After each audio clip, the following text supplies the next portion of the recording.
Ahora vamos a hacer un nuevo intento de salir al aire para obtener la conexión. Aquí estamos esperando a Ana Nocerino.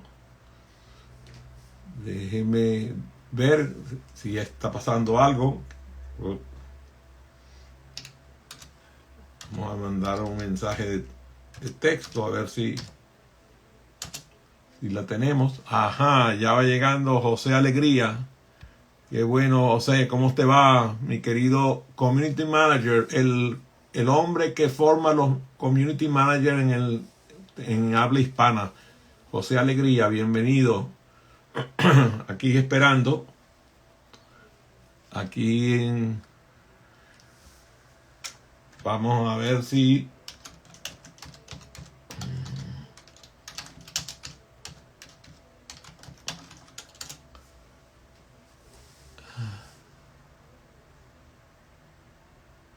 Vamos a ver si la podemos tener con nosotros.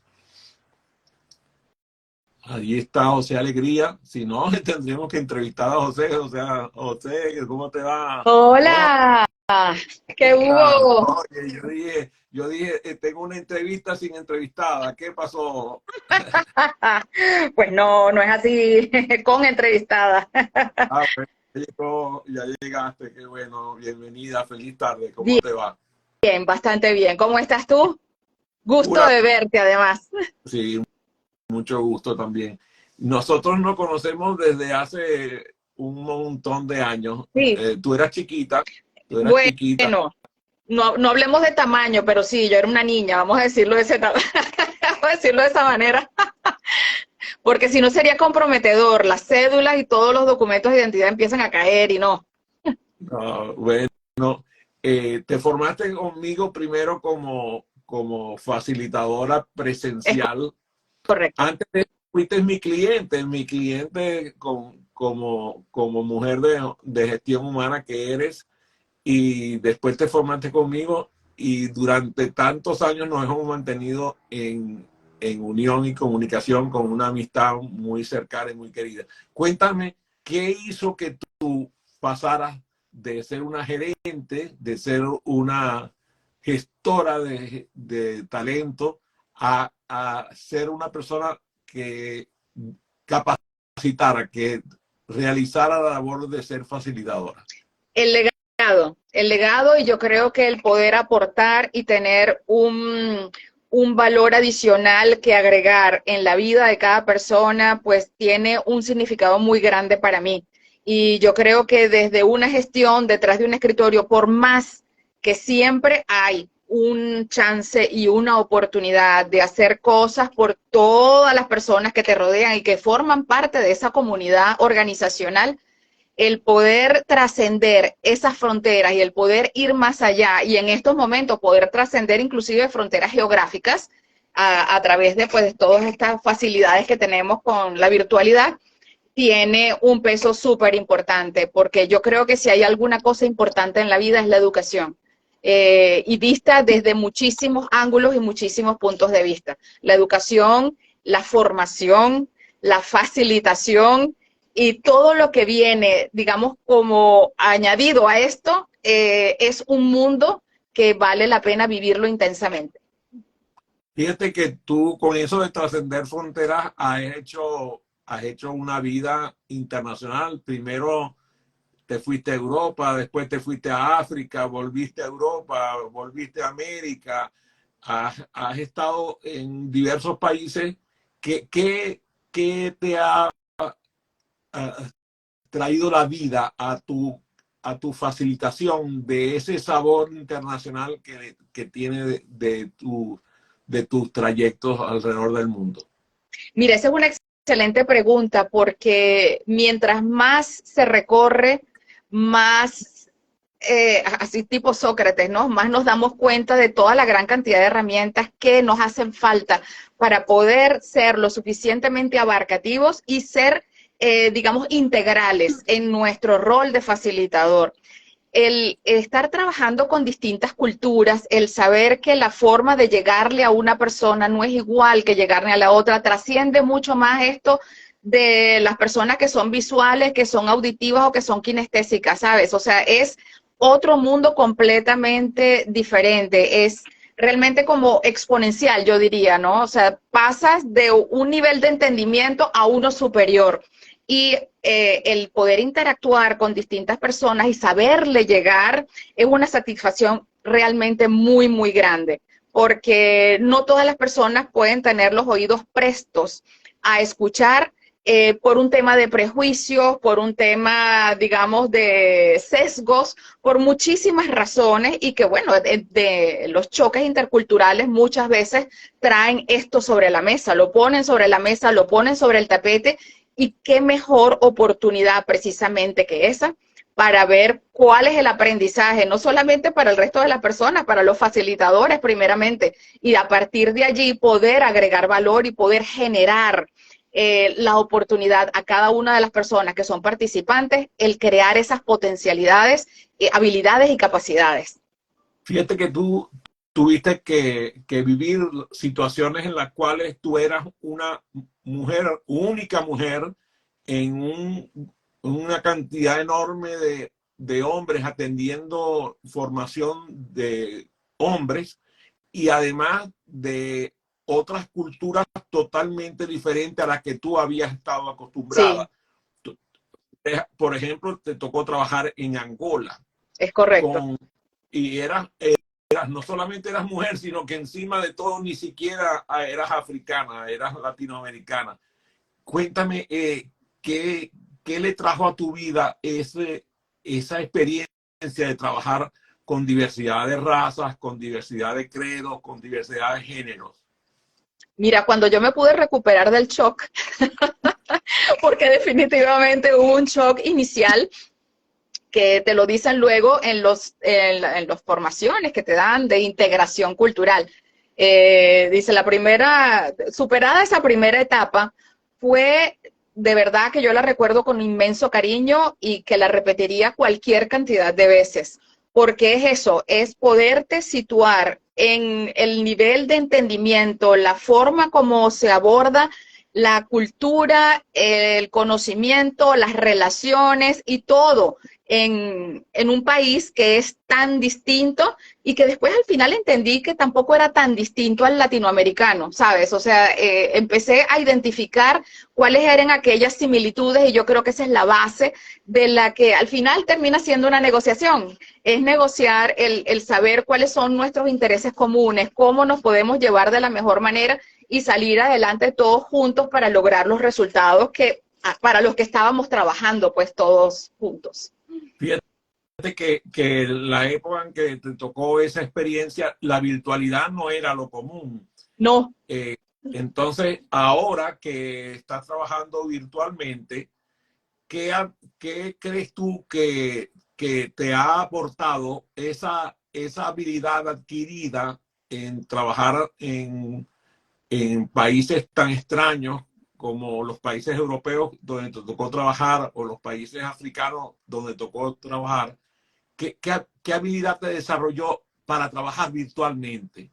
Sí, fíjate, yo creo que, por ejemplo, hablando un poco ahora de tu metodología, llevada a este tipo de contexto geográfico y a esta diversidad cultural, hay algo que es súper importante y es la dosis. ¿La dosis de qué? Por ejemplo, tus programas son bastante dinámicos, mantienen a la persona completamente motivada. Hay un trabajo totalmente colaborativo y creativo dentro del marco de aprendizaje. Ahora, ¿qué sucede? Que no todas las culturas, sobre todo, por ejemplo, en este caso voy a hablar de las europeas nórdicas, porque hay muchas Europas, ¿no? Pero la europea nórdica es una que quizás no va tanto de la mano con la parte creativa. Y eso, por ejemplo, era como un supuesto que yo tenía y después que ya logras, ya metiendo un poquito de PNL también en el asunto, logras entrar en sintonía con esa cultura, los vas llevando hacia toda esa gran cantidad de herramientas que forman parte de tu metodología. ¿Y cuál es la clave para mí? La conexión. La conexión que se puede establecer con todas y cada una de las personas independientemente del sitio donde estén ubicados. Es cómo te conectas con ellos, es un aprendizaje previo.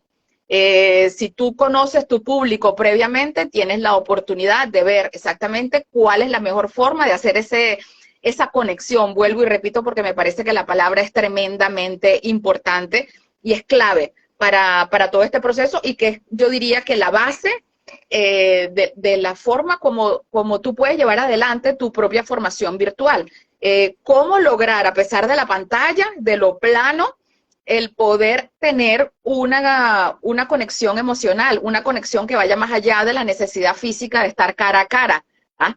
Y muchas veces sin conocer a la persona, porque, por ejemplo, yo disfruto muchísimo esta conversación contigo porque te conozco desde hace mucho tiempo y te tengo un inmenso cariño, pero si tú fueras una persona desconocida, ¿cómo llego yo a ti? Y entonces es ahí, ¿no? La preparación es fundamental, o sea, la preparación del facilitador y el saber que si estamos aquí cumpliendo un rol es para los demás. Entonces, los demás son los protagonistas, y eso es justamente una de las grandes cosas que tú enseñas dentro de esto, el 80-20. Entonces, ese 80% que es el resto de las personas, hay que permitirle a través de las actividades, a través del diálogo y de la aplicación de este famoso ADA, que podamos verdaderamente hacer esa conexión y crear sinergia.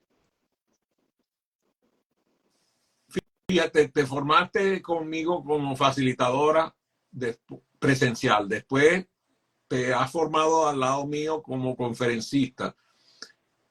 Y dime por qué viniste a buscarme para formarte como facilitadora virtual. O sea, no piensas que ya, oye, ya este es el pasado, ese tipo ya pertenece a una generación. ¿Por qué no fuiste a buscar a otra gente para formarte como facilitadora virtual? Porque tú tienes una gran capacidad, tú eres Adrián Cotén de la Voz. Entonces, es algo así como que el mago de Oz saca siempre una forma nueva y distinta de ver las cosas. O sea, yo no he visto contigo, a pesar de la cantidad de años que tenemos trabajando y estando juntos, mejor dicho, algo repetido. Jamás. Y yo creo que ese es el gran plus y el gran mensaje que yo le daría a cualquier otra persona que esté pensando, bueno, déjame probar otras oportunidades. Yo creo que tu experiencia, toda la gran cantidad de años, dedicación y sobre todo el corazón y la pasión que tú le pones a las cosas cuando las vas a, o sea, el conocimiento cuando lo vas a impartir, eso tiene para mí una importancia capital. Porque yo sé que tú te actualizas constantemente y que esa actualización, la versión que yo voy a ver hoy no es la misma que vi hace un mes. Y eso sucedió tanto en el presencial como en la parte de conferencias como en la parte online. O sea, siempre hay algo nuevo, inclusive de una clase para la otra, ya tú estás reeditado. Entonces, esa parte es increíble. El humor que es un ingrediente fundamental, el juego y sobre todo el tema de que estás tan motivado y tan metido pues dentro de lo que tú estás dando, que llegó un momento en que yo no sabía si yo era participante o era facilitadora, porque estaba totalmente metida en el tema. Sí, fíjate, aquí de María del Carmen León desde Ecuador nos dice que es interesante el poder conocer a tu audiencia para hacer el diseño y llegar a conectar con esa audiencia, con ese foro. Y por cierto que antes vino un mensaje de tu querida amiga y mi querida amiga Escampola Ponte. Scampo, la También, bella. así que le enviamos un saludo. Oye, ¿cómo mides tú ahora? Ahora no solamente has hecho eso, sino que encima de eso has publicado con éxito. Tienes unos libros que están muy buenos y que la gente los aprecia mucho. ¿Cómo mides tú el éxito ahora como en tantos roles, como escritora, facilitadora, conferencista, como coach, en tantas dimensiones donde tienes éxito? Mira, yo creo que realmente está en el nivel de satisfacción de el impacto que pueda tener cada una de las cosas. No está en la satisfacción de haber escrito un libro o dos libros, ¿no? Como es el caso, o de haber hecho esto, o haber hecho lo otro, o haber estado aquí, o haber estado allá. Es que dejé como huella. que dejé como huella, que por ejemplo las personas de Angola, muchísimas, me escriban todavía y me dicen, Ana, te extrañamos. Eso para mí tiene un valor mucho más allá de lo que significó haber estado allá cumpliendo con el rol que estaba cumpliendo y haciendo el trabajo que estaba haciendo. Entonces en la facilitación sucede mucho eso. No es lo que yo diga, es lo que le queda a la otra persona y de la manera que le queda, porque el cómo yo lo digo y el cómo yo hago, verdaderamente que la persona logre ser ese socio de aprendizaje que todos quisiéramos que estuviera frente a nosotros o junto con nosotros precisamente para decir, bueno, tengo acá frente a mí o a mi lado una persona que está formándose y que se está desarrollando y que está siendo capaz de repetir cualquier cosa que yo diga, mejor inclusive. Eso es una gran satisfacción. Así es como yo veo el éxito. ¿Qué desafíos ves en tu carrera profesional como facilitadora hoy? Mira, yo creo que el mayor desafío, bueno, no es el mayor, hay varios. Yo creo que uno de ellos que yo pudiera mencionar ahorita pudiera ser el tema de la sensación de la necesidad de la inmediatez. El poder cubrir esa ansiedad inicial de algunas personas de querer tener las cosas en 2 segundos, en 2 minutos o máximo en media hora. Pero ni siquiera te voy a hablar de 2 horas porque ya eso puede ser demasiado. Entonces, eso elimina la parte de conexión. Y entonces, el detalle aquí es cómo, tipo elevator pitch, cómo yo hago precisamente para poder hacer que la persona entienda que hay algo que yo le puedo ofrecer y que le pueda beneficiar. Entonces, si ese clic se da, es maravilloso porque entonces a partir de allí se abre como un compás ya más de paciencia, vamos a decirlo de este otro lado, ¿no? Donde te decía que estaba la necesidad de la inmediatez para poder generar esta relación, esta conexión y a partir de allí, pues todo lo demás, el aprendizaje, etcétera. Y bueno, pues evidentemente el que nosotros estemos viviendo años después de la pandemia no quiere decir que eso quedó en el pasado. Hay secuelas y hay, digamos, prioridades, hay necesidades y hay actitudes que son distintas en la misma persona porque su vida cambió. Entonces, es poder entender al nuevo ser humano post pandemia, poder entender, o sea, es decir, que hay que practicar de nuevo desde cero cualquier tipo de creencia que nosotros teníamos, que habíamos ya entendido cuál era la lección. No, nos cambiaron las preguntas, así que tenemos que, que empezar de nuevo. Y eso es todo un reto porque las necesidades ahora son totalmente diversas, son muy únicas. Y yo creo que la gran labor nuestra es ser lo suficientemente flexibles, pero como también decía Carl Gustav Jung, independientemente de todo lo que hayas estudiado, sé un ser humano frente a otro ser humano. Y fue un gusto conversar con ese ser humano hermoso que eres tú. Ya sabes que esta entrevista tiene características de ser muy breve, pero deliciosa. Así que gracias. Gracias a ti. A todos nuestros amigos que estuvieron en la entrevista y a los que la verán en modo diferido. Que tengas una feliz noche. Igual. Hasta un luego, placer. Amiga. Gracias. Igual.